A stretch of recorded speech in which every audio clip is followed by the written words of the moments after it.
All right, welcome everybody to our latest Live Motocross podcast as we talk all things AMA Pro Motocross ahead of Washougal with Jason Thomas. Obviously, firstly, thank you to everyone for listening and supporting the site. We really appreciate it. We'd also like to thank our sponsors for this one, starting off with Fly Racing. Fly Racing is aimed to provide customers with the very best in off-road performance products, led by the revolutionary Formula S Smart Helmet. Fly Racing continues to push innovation in safety to new levels. Never before has style and technology blended together so seamlessly as the 2025 Fly Racing lineup. For more info, check out flyracing.com, your local dealers, and follow Fly Racing Global on social media and cheer for all their Fly Racing riders in the SMX and MXGP World Championship. Also, big shout out to Firepower Batteries too.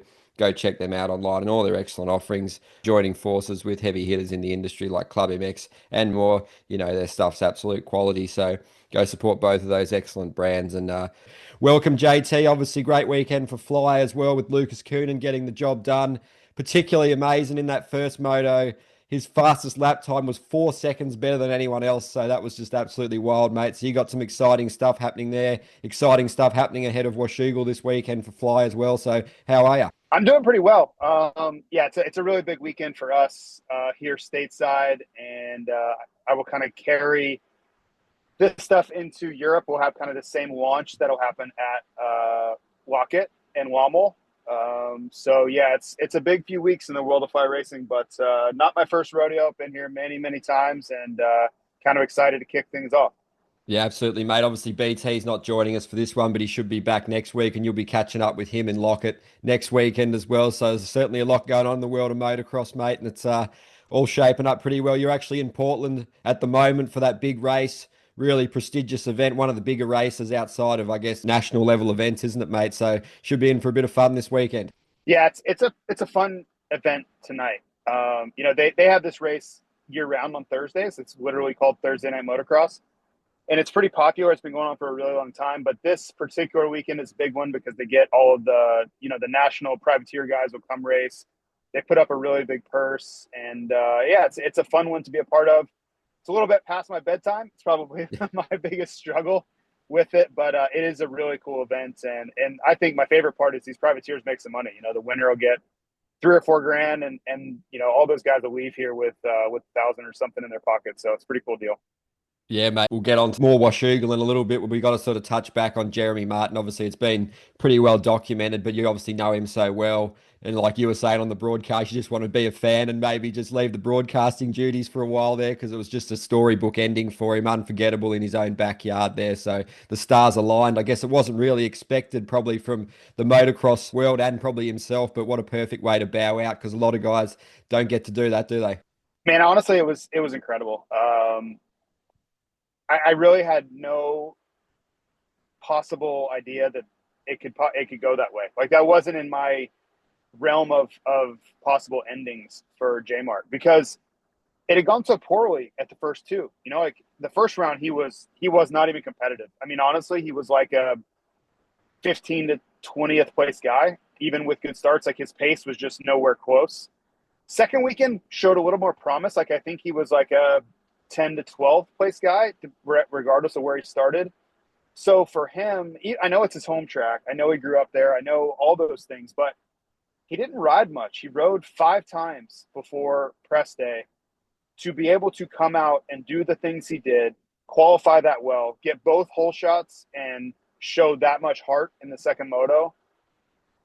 We're just not going to see things like that very often. And I was trying to convey that, like, on the TV show, but I know this is a big moment. I'm sure people can really kind of feel how awesome this is, but the rarity of it and how special that was, you're just never, I don't say never, but it's very unlikely you ever see something like that again with those circumstances on a track that he grew up on, literally kind of coming off the couch at his age. Like the atmosphere was like palpable. Like you could just feel the specialness in the air by everybody there. Like I don't like Deegan. When's the last time you ever saw Deegan go hug someone?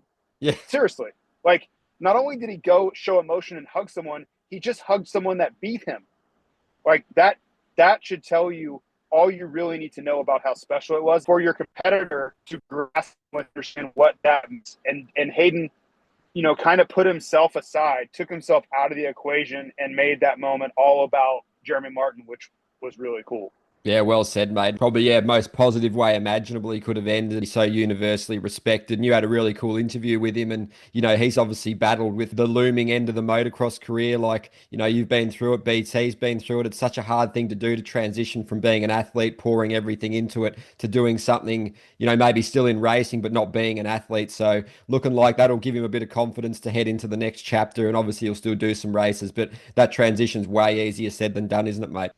Yeah, and he's had a taste of it. Like he stepped away, and Mm. I was joking on the broadcast, like he was in the booth as a commentator. We Yeah. did the Legends Tour in 2022, right? So it's been a while, and he's had serious injuries, so he's had other jobs and all those things. But if he really did come back and ever race again, I would be disappointed because he is squandering an opportunity to, like, he's never going to have to question what if or feel like he left something on the table. Like, this was the quintessential way to go off, to win your last moto ever on that stage in that moment. Like, those are memories that I would never want to see just tarnished by anything else. Like any other moment, I just please leave it be.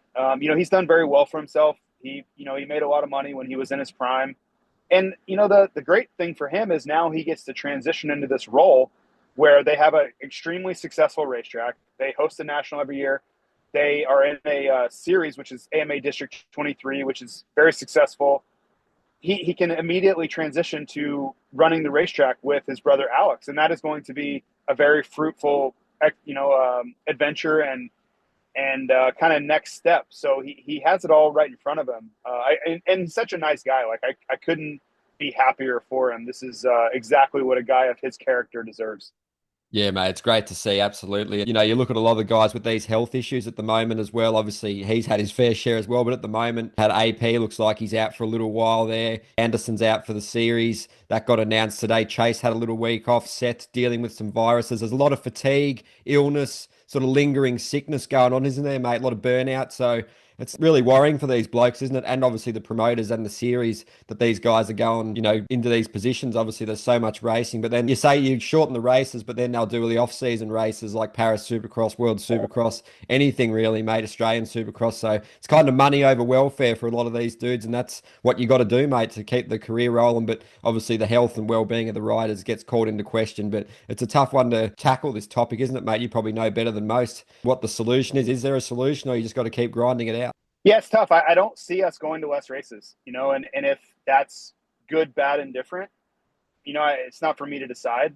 But I don't think we're going to go less. This SMX World Championship playoff series has been really successful, so I don't see that going away. We went from 12 motocross races to 11. I have a hard time thinking they're going to go less than 11. So I just kind of seeing it the way it is, and it's tough. It is really tough to stay in peak physical form, not injured, not sick for, basically from January 1 until, early October. That's the ask, especially if you're a part of Motocross of Nations.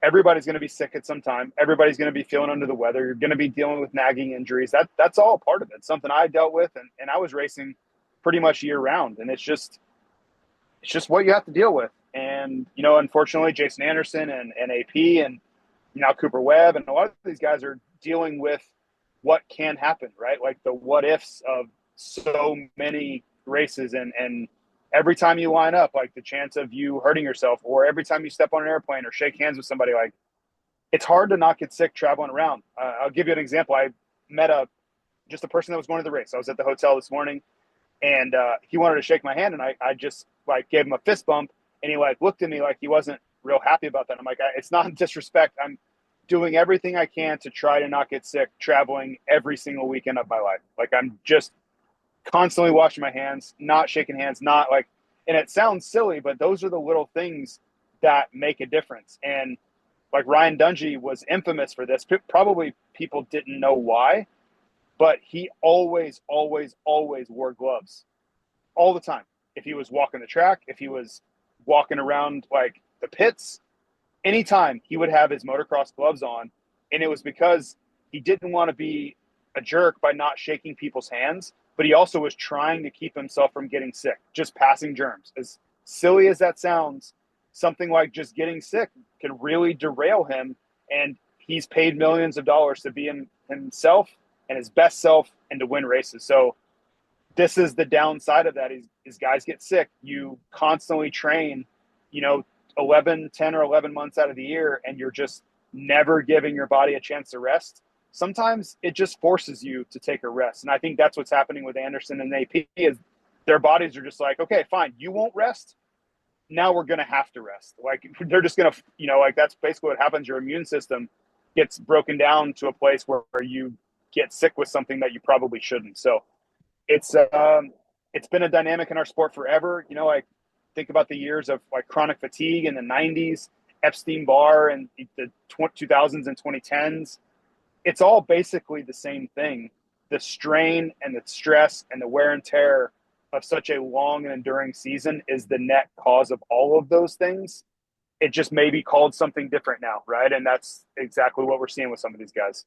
Yeah, it looks like obviously these little breaks and sometimes an injury can be a blessing in disguise, which you obviously don't usually want or think like that. But you look at Jet and Hunter, they missed a fair bit of Supercross and they've come out swinging in Pro Motocross. So would love your thoughts on their weekends again, mate. Jet had that small tip over, but he came back impressively. But Hunter deserves great credit too. That was one of his best rides, just so clean, technically proficient, just ride really smart, looks great on the bike. And yeah, comfort looks so high on both of them, and it's hard to see anyone beating them at this point. So yeah, just even Hunter holding that pace so well. Jet looked like he was pushed a little bit more than usual, mate, but pretty impressive when you put 90 seconds on Tomac and 40 on Chase. Those optics aren't great, but just your take on the Lawrence brothers weekend. It's pretty hard to see anyone beating them, at least until after Washougal, isn't it?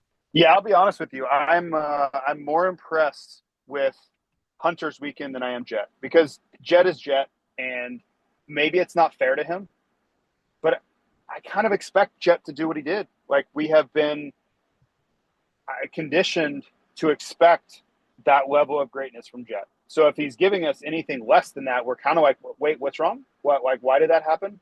So it was, for me, just another weekend for Jet. When you've won 21 out of 22 450 races that you've ever entered, I mean, the expectation is for you to win. So again, I don't necessarily think that's fair, but that's reality. Is we expect him to win at this point. But for Hunter, I mean, this is really becoming something. Like he started the season really strong. Like Paulo was good. He was 30 seconds down to Eli and Jet, but he was on the podium. It was a really solid weekend. And then it kind of wasn't as good there for a minute. Like Hangtown wasn't great. I don't think he handled the heat as well as he would have liked to. Colorado was okay. He benefited from Eli crashing. So that was kind of more like, this might not, he might be like a fifth place guy this summer. I don't really know how this is going to go. And then ever since High Point, he's just been on a tear. Like he barely missed out on the overall win at High Point.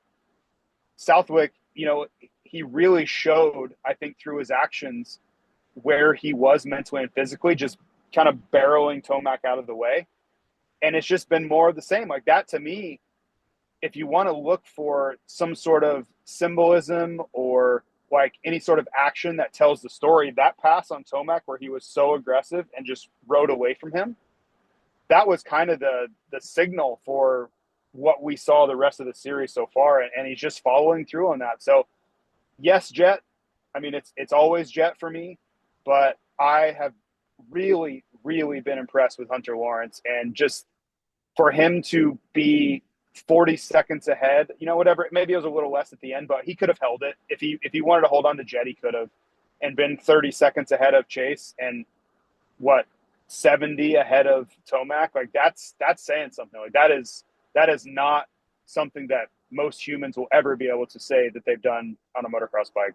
Yeah, we look forward to seeing if he can get that win, that elusive win. Like James said in the booth, there is really a lightning strike away a month or so ago now. So yeah, it's really getting closer and closer. So we look forward to that. And hopefully after Washougal, we'll get Chase Sexton to join that crew as well. He was saying he's just going to have to accept that it's going to take time to get back to those Lawrence brothers. The level is just so high. Credit where credit's due, but he's not there yet. But he expects himself. He mentioned, I think it was to you, that he expects to get there after the break. Do you see that, mate? He's got that improvement in him. He surely does have the physical side. It's just the mental side as always, isn't it?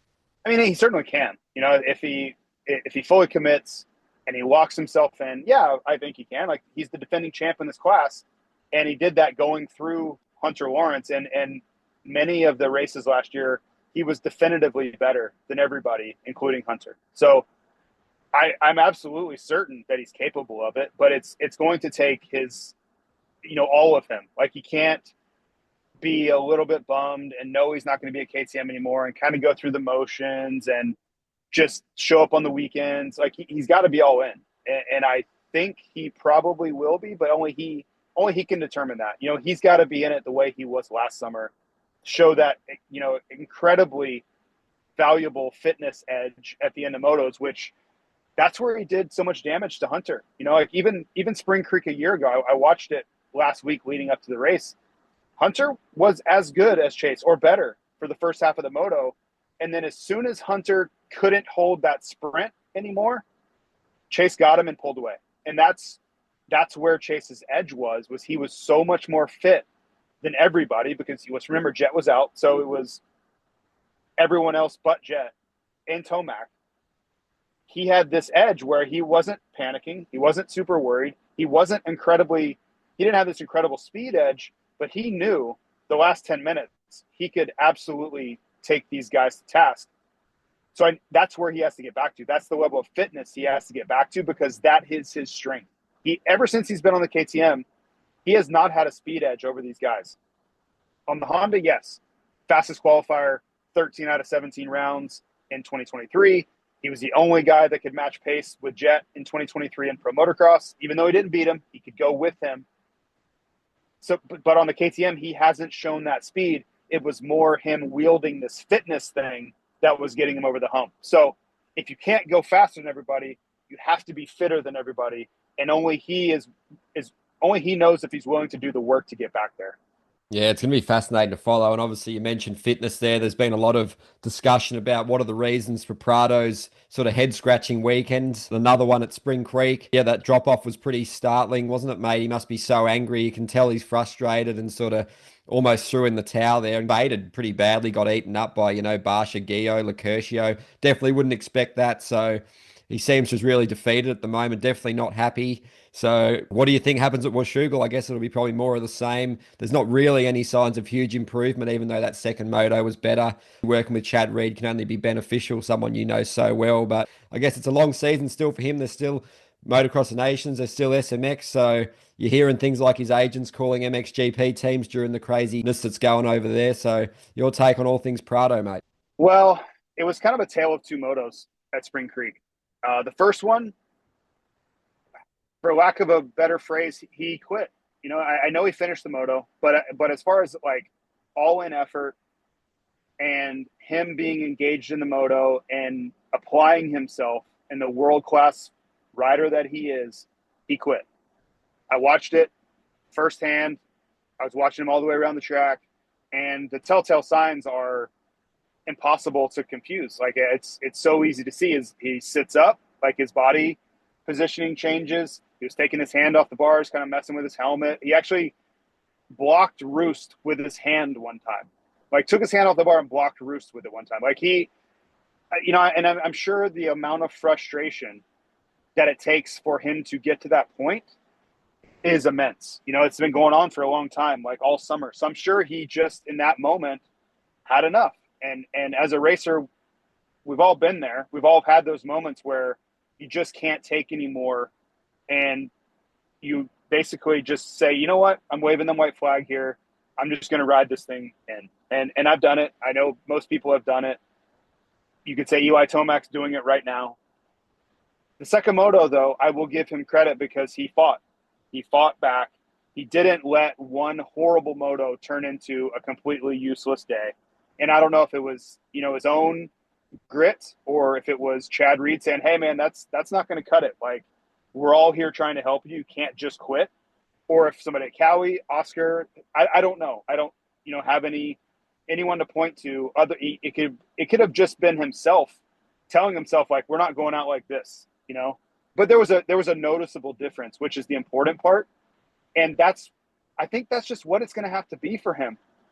The the thought that he's going to snap his fingers and be able to go run with Jet for 35 minutes, I think is what he thought was going to happen. I think he believed that they were going to turn this corner.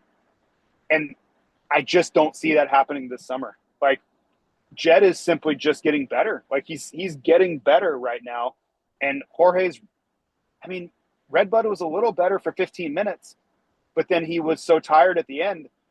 There's no way you could say he was going to be able to do anything with Jet at the end, you know? So I think if you're Jorge, you have to really kind of break this down and look for small improvements. You know, the immediate gigantic jump to the front, which is what he wants, I don't think is a realistic or a smart goal to have, because if you set your goals too high, every single time out is going to be a disappointment. That's the tough part. And there are books written on this and a lot of theories about, you have to, yes, you want ambitious goals, but they have to be achievable. Otherwise, everything's going to feel like you're letting yourself and everyone around you down. So I think that there's something in that. It's like, let's set goals for the weekend. Qualify top 3, be top 3 on the start, be better than, be 5th or better each moto. Like, those are attainable goals that will keep him engaged, and not like, well, I didn't win, I'm a failure. Because I think that's what it's been. When I look at Southwick, I look at these rounds where he was so frustrated with himself. When you have a guy that's won this much, everything that's not winning is a failure. And it's harmful for him right now. Like, you could say that's why he's gotten to where he is. Great. I agree with that. But if it's so far from attainable, you're just going to live in a world of frustration. So if you can make small steps, small goals, okay, say you get all those done. You qualify top 3, you start top 3, you go 5-4 on the weekend. Great. Okay, so let's take that and let's move it up a little bit. 4, we're going to go work our butt off on the break. We're going to come back to Ironman. And Ironman, I want to qualify fastest. I want to get at least 1 hole shot out of 2, and I want to get 3rd in a moto. I want to be on the podium in a moto. Like, that is how I think he has to approach this thing, instead of this crazy frustration that he's been feeling, because I know for a fact, like, he's coming in and saying, I should be winning. I should be winning. I should be winning. I should be winning. Objectively, from the outside, he's nowhere close to winning right now. And that's hard, I think, for him to accept and swallow. But Rome wasn't built in a day, and whatever cliche you want to throw at this thing, I think he's got to learn to, he's got to figure this thing out. And I'll even go a step further, like Jean-Michel Bale. It was a quote somewhere, Racer X maybe somewhere. He basically said that to come to America and start over in a different culture, different tracks, different team, different everything that you're used to, you have to throw your pride and your ambition and all that out the window. You have to completely start over and accept whatever it is. And whatever it is, take that and then work forward from there. You can't expect to immediately go to the front and then be really angry if you're not. And for a guy like JMB, who he would know better than you, I, or anybody I know about how this has to go, I think there's a lot of wisdom in that. Like, listen to those who have walked in these shoes before you. Like, you have to be able to walk before you run. And I just hope, my biggest hope is that he's willing to ride this out and see it to the other side, because I think frustration is mounting. And when you hear they're entertaining calls from back in MXGP and things, like, that means that everything's on the table, right? Like, frustration is at a point where you're willing to listen to anything. And I think it would just, I really think there's a chance that he does something that he would regret for the rest of his life. If he went back to MXGP and left this in this way, I don't think he'd ever forgive himself long-term, because he's capable of beating this. He's capable of being a top 3 race-winning pro motocross guy. I firmly believe that, but it's not going to come by the snap of his fingers. And he has to be willing to stick it out. He has to be willing to keep getting kicked in the teeth until he figures this thing out. And I truly believe if he's willing to stick it out, that he will. Now, can he beat Jet? I don't know. I don't know if he can beat Jet, but I firmly believe that he can be in the fight with Hunter and Chase. Firmly. Like, I've seen it. I will argue to the death with anybody who says I'm crazy. I think he can be in the fight every weekend, and he could be a podium guy every single time the gate drops. Yeah, brilliant insight and analysis of the situation. Obviously brings us back to the conversation with BT last week about expectations and, going through all that. It's pretty difficult for him to back them down, but he should still keep them high. And like you said, mate, he's one of the best out there, one of the best to do it. You'd back him to get through it, and he should back himself to get through it because, he's got starts, he's got all the, pieces and the fundamentals to be an absolute star over there too. So hopefully he just grits through it, mate. And the great word you used there was engaged. That should be a non-negotiable, like for someone like you that's, just a really hard worker and just through your racing and your current career, just stick at it no matter what. So it's a bit of a funny theme with Tomac as well. Just if he's not feeling comfortable like you saw on the weekend, he just wasn't going all out. He looked really uncomfortable, didn't he, mate? So didn't quite have that fight in him either. So what do you credit that downturn in performance to? It's been a bit of a theme for a few weeks now, but how does the season finish for Tomac? Motocross of Nations, SMX, still a lot to play for. So hopefully we get an upturn from him, which is certainly in the realms of possibility, isn't it? Yeah, Tomac's he's in a precarious spot here. At his age, switching teams, he's really regressing in performance. There's just really no other way to put it. It's gotten worse, and I don't have much of an explanation for it. I've talked to really smart people. James Stewart. I asked him. I know his theory. I talked to Damon Bradshaw today about this very subject, what he thinks is going wrong. And, everybody kind of has a different take. And I'll kind of share what they think.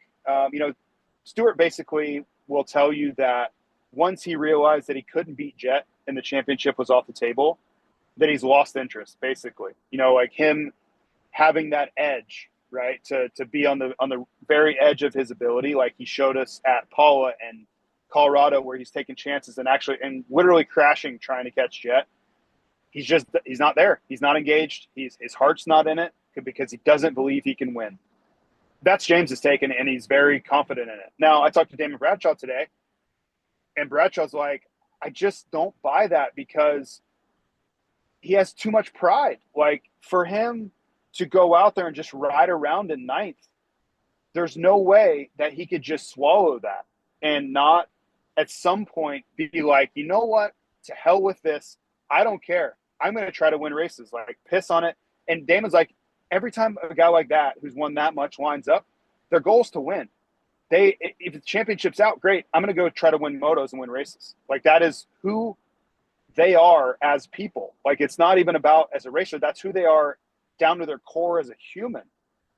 So Damon's like, I can't buy it because he wouldn't be able to just go through the motions. Like, I think a guy like that who has all the money in the world, doesn't need to be there, would be willing to just show up and get eighth. Like, I just don't see it. Like, if you needed the money and like, you know what, my heart's not in it, but I got to be out here because I have to make the most of this financial opportunity. Okay, that is not Tomac's situation. So it has to be like internal agony for him to go through a weekend like he did last weekend. And what I want to see from him, a track like Washougal, statistically, it's his best racetrack of all of them. You got to show up for yourself. Forget the championship. Forget anything else. As a racer, as someone who, think of, okay, we all respect the hell out of them, but like inside the mind of a racer, like he holds himself to an incredibly high standard, period. That I promise you, what he expects of himself is much higher than we do. That's just how racers think. We're always harder on ourselves than anybody else ever will be. So think about the torture that he's putting himself through during the week. I just want to see some fire out of the guy. I want to see the guy show up and forget everything else. I don't care if it's the last race of the series this weekend in Washougal. I'm not going out like this. Like, I'm not allowing it to go this way. And I know he has it in him. I mean, he won a moto a month ago. Like, it's not like he hasn't raced in 2 years and we don't know if he still has it in him. Like, he literally won the second moto at High Point a month ago. So it's still there. He hasn't been hurt. He hasn't lost fitness. There's just, I think there's something going on mentally with him where he's lost his edge, and if on TV, I always talk about these movie quotes. One, the first Top Gun, at the very beginning of the movie, Trying to think of the pilot's name, but he turns in his wings. Like he basically says, like, I lost the edge, and he's like, I can't do it anymore. I can't press. Like if you're going to do that, then pack it in. Like if you can't, like if he got to a point where he's like, I just can't take risk anymore. I don't want to push the edge like I was. That's fine, but you probably shouldn't be out there. I personally don't believe that's what's going on with him. I don't know if he's just gotten kind of downtrodden because he expected to win and he can't, or what's going on. But I'm just going to tell you right now, if he doesn't show us something this weekend, don't expect anything the rest of the way. That's it. It's as simple as I can put it. If there's nothing explosive in his riding this weekend, we're not going to see it the rest of the series. It's not going to get better after the break because this track has been so good to him. And he knows his tendencies better than we do. He knows this is a great racetrack for him, and if he can't do anything here, it's gonna be a long August for him. Yeah, it's going to be fascinating to see, mate. Well said on that. He definitely feels like he's got a lot left in the tank. That's why he wants to keep racing. So a bit of a judgment day for him this weekend. And give us your take on RJ as well, mate. Really looking good in the fly racing. He continues to impress in the 450 class, obviously passing Tomac and Prado. Those guys wouldn't have RJ beating them for sure. So good on him. He's a real fighter. He's got that sort of mentality monster about him. And he's done this 450 Pro Motocross step really well, hasn't he, mate? It's been just super impressive the way he's gone about it, conducted himself, all the while battling through an injury recovery. So props to RJ, isn't it? Yeah, RJ is, I think he's been one of the kind of upside surprises of the summer. You know, like I would put Hunter in that category as well. There's been a lot of kind of like, a lot of bummers, you know, like AP exiting series, bummer. Jason Anderson being done for, I think, all of 2025. That's a bummer. You know, Tomac's real regression here, out of the championship, like not even in the fight to win. That's a pretty big bummer. This has been pretty cool to watch. Like RJ, he has this reputation, which I have fully leaned into. I mean, that guy took a lot of chances in his racing. Like you could say out of control. I would say kind of on the edge of out of control, but very, very high on the risk ratio scale. Like he was just always on the edge of doing something catastrophic. Well, the 450 has allowed him to not live in that space. You know, he can lean on the power. He doesn't have to try to twist the throttle off the grip of his 250 to go fast. And it's working for him. Like you don't see him taking big chances. You don't see him crashing, and he's getting better. Like he's finding more comfort on the 450 and finding confidence.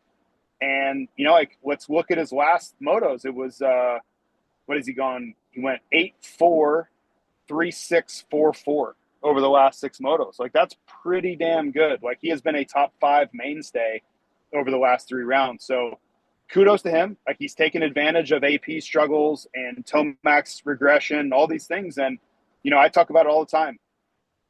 Opportunity comes, right? And the door to better results opens. And you have to be there waiting to walk through it. Like, you know, I lived this a million times. It doesn't matter if you're not quite as good as the guy or who you're battling. If they exit the series or aren't feeling great, you got to be ready to be your best. Like, there are always opportunities. I got top 10s, almost top 5s at the last race of the year multiple times, just because guys were mailing it in. Like, they didn't care. They were not trying anymore. And I'll be damned if I was going to go out there and not try. And I think RJ is doing the same. Like it's not the exact same dynamic. Like RJ is earning his way. The point is that there is opportunity to be in the top 5 every time right now with Prado struggles, AP struggles, Tomac struggles, go down the list. Roxon's out. Barsha's not his full self. There's all these guys dealing with all these issues. If you can summon your best self and step up, guess what happens? Really good things can happen to you, and RJ's doing it. Yeah, absolutely. Well said, mate. It's been some really cool, like you mentioned, some positive stories there. There's a lot of upside to be extracted from, you know, below the really top guys, like you mentioned, Barsha and obviously Gio getting 8th overall. And it's really interesting, the SMX dynamic and just how it plays out, isn't it, mate? Like you got Gio wants to do SMX. Cairoli's even looking at coming back to try and maybe sneak in. It's a really big draw card for these international motocross dudes to come race to qualify for that series. Aside from the money, the exposure, the racing conditions, the fans in America, the tracks are really awesome as well. Generally better than the GP circuit. A lot of them would definitely tell you that, mate. So just it's testament to the, I guess, the framework of that SMX. It's a really attractive proposition for these guys, isn't it? Yeah, and you know, like a guy like Guillaume, okay, he couldn't get a ride in MXGP. He really tried to get Geiser's fill-in spot, really couldn't get any traction with that. You know, like for him to race MXGP, you don't make any money. Like he's not on a team, he's not getting paid. There's no prize money, so that's not a great avenue. You know, so what's next for him? Go race, you know, ADAC Masters in Germany, race the British Championships. You know, there are other places to go, race Dutch Championships. You're not going to get rich racing those races. Like, you're just not. Like, can he get by? Sure, he could get a ride and get by. But for him to come to America, like, he's putting himself on the map. You know, going 10-6 on a weekend, you know, like, factory teams are not going to be beating down his door. No, but there are privateer teams that would pay him a salary to race. And you think about if he could qualify for the SMX World Championship playoffs, if he finishes top 20, which if he gets in, he would. You know, these tracks are not super technical at all for the playoffs. That's an extra 25 grand right there to finish top 20, and it goes up a lot from there. So, you know, he's bet on himself just like Pat Jarrell did. Pat Jarrell just showed up and said, I'm going to go really fast in Southern California on these tracks, and somebody's going to give me a chance. I hope. It's exactly how it played out. You know, I'm sure he's not making a lot of money from Twisted Tea Suzuki. I'm sure he gets something, but he has bonuses. He gets prize money. He's probably going to make the SMX World Championship playoffs. He has a name now in America. He did not before. Nobody knew. I knew who he was because this is what I do. But your average fan, they didn't know who Benoit Paturel was before this summer. Now they do. So moving forward, he's going to have an opportunity in America in pro motocross because, listen, getting top 10s is worth something. Teams want guys that get in the top 10, and he's not battling at the front. But think about guys like Freddie Noren and all these guys that make a living just trying to put themselves in the top 10, top 15 every week. That's what they do. And a guy like Freddie makes six figures racing dirt bikes doing just that. You know, so if you told Guillaume or Paturel, like, hey, you're gonna make 150 grand next year doing the, like, I think they take that. I think they do. They get to live their dream of racing in America and make pretty decent money, right? And there's no guarantees. I don't know exactly what they make, but I'm pretty familiar with the market. I give them a lot of credit because in the end, they bet on themselves. They took a huge risk with no safety net, and they're reaping the benefits of it. Yeah, it's great stuff, mate. And it's really interesting contrast. You got Finland on the weekend where, you know, it's probably pretty expensive. They'd be at a deficit financially with the travel and everything, doing that thing privateer style. And obviously it wasn't the greatest spectacle. It was sort of an odd one on the calendar there. But and you look at Finland compared to Spring Creek, and there was, 17 MX2 riders in that second moto. Not that many more MXGP ones. It's just a stark contrast when you got completely full entry lists in America. It's a different world, and it looks like they're just lapping it up. Well, you know, and MXGP by design doesn't want to be a privateer-based series. They do not want it. That's why if you're a wild card, it costs $2,000 to sign up. They are not incentivizing anybody to like come up through the ranks in MX2 and MXGP. You need to be on a team that is recognized by the organization. That's what they want. And it's very similar to MotoGP. That's who they've modeled it after.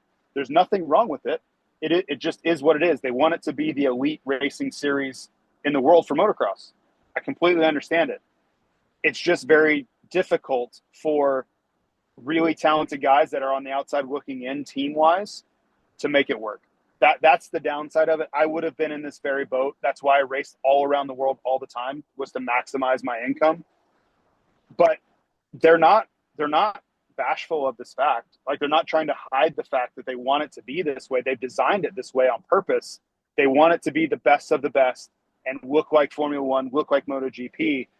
And I think if you are one of those guys and you're just like, man, it's just not working, I think you do yourself a favor by recognizing it and pivoting to do something else. I think that's it. Like it may be a hard realization to come to, but continuing to just beat your head against the wall in MXGP, if it's not working and you're not making any money, doesn't seem like a good solution to me. So go try something else, which is what these guys did. And again, it's not like they're going to make $1 million, but it seems to be working out. Like they're in the news. We're talking about them this very podcast. You know, like if they were racing MXGP, do you think that we would be talking about Benoit Patrel and Valentin Guillaume? Absolutely not. Absolutely not. So there's your value right there. If you're a sponsor of these guys and you're wondering like, what, you know, should I be sponsoring these guys or not? There's your value, because otherwise they would just be another name in, 12th in MXGP.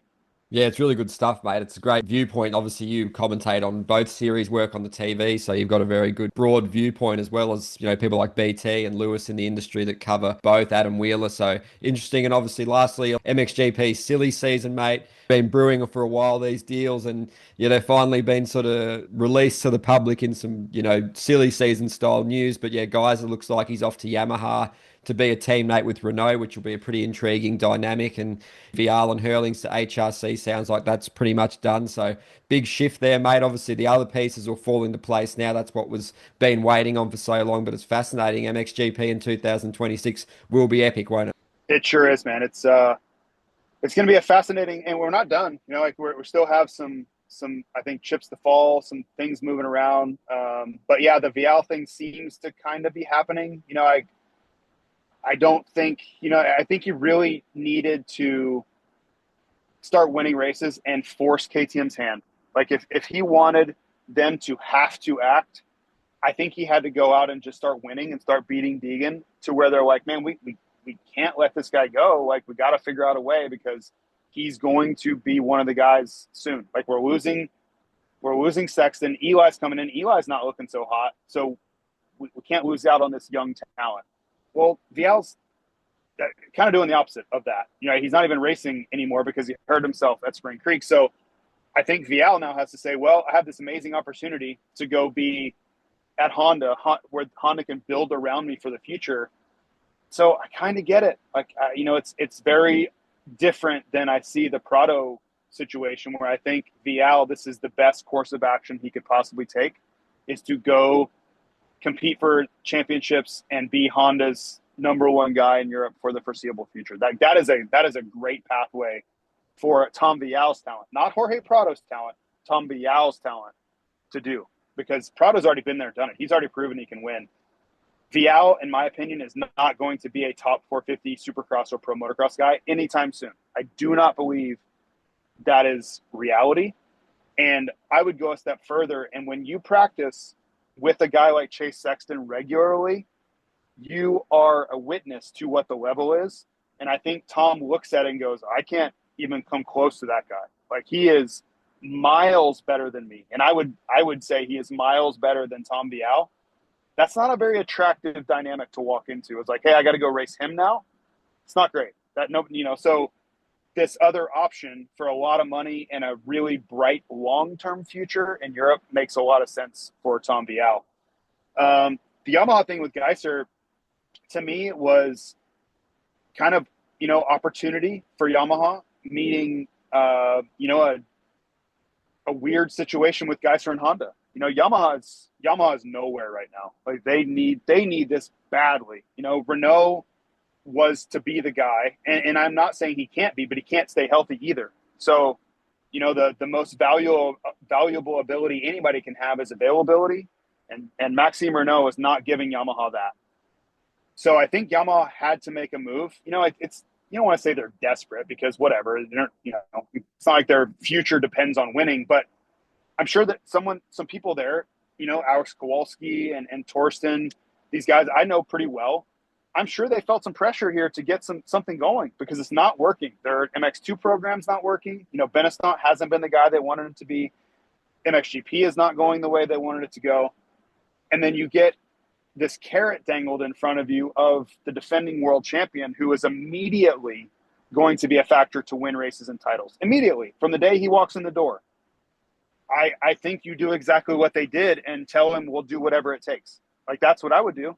Whatever it takes. He's not too old. He's in the prime of his career. the Yamaha bike is really good, right? And maybe they have to make some changes to the program. Maybe they have to, look at settings or go back to more of a star setup. That's not for me to decide. But you have a capable platform and you have arguably the best rider in Europe immediately able to be paired together. That's a really great scenario. Like, that is really, really strong. So I think it's a win all the way around. I'm utterly shocked, literally, that Honda would let him go. Like, I cannot believe they would let him go. I don't know all the ins and outs. I do know there was a disagreement over money. That's a fact. But I'm beside myself in disbelief that Honda would let him go, because I can tell you right now, they're not going to win the way they're winning. They're used to winning. Like, they're not going to. Like, they have been in the discussion to win races and titles every single weekend for the last however many years. They're not going to be in that discussion anytime in the near future. Like, Tom Vial will be fine. He's not beating Lucas or Tim Geiser next year. I don't believe that to be true. So I think it's a gigantic step backwards for Honda. That's my take.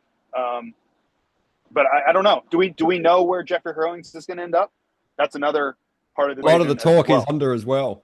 Yeah, and if they compare Vial and Hurlings, okay, like, it gives you something. Like, at least Hurlings can be in the fight to win races, but I think his days of winning championships are over. He's a little bit too frail, and I hate to say frail about a guy who's built like a Sherman tank. Like, that's not fair. But his ability to stay healthy is clearly diminished. Like, he just has not been able to stay healthy for long periods of time. And to win a championship that's 20 rounds long, I just don't know that. I think maybe that ship has sailed. They're going to get some mileage out of Hurlings. I just don't think it's a championship. So I don't know. It seems to me like they, and I'm purely speculating, it feels a little bit like they overplayed their hand. They thought they had leverage with Tim, and they didn't. Tim left, and now they're kind of trying to put something together that resembles, a championship-winning team. I don't think it's there. So I would say Yamaha was by far the winners of this scenario, big time. I think KTM is in a fantastic spot. Lucas Kunin will be there again. That's a huge coup for them. And I would say that Honda's the one that may be struggling for the near future. And if they come out and look dominant in 26 and I look stupid, that's okay. Like, I do not care at all. I would be the first one to say I was wrong and you were right. Just from the outside looking in, it looks like Honda is the loser in this whole dynamic.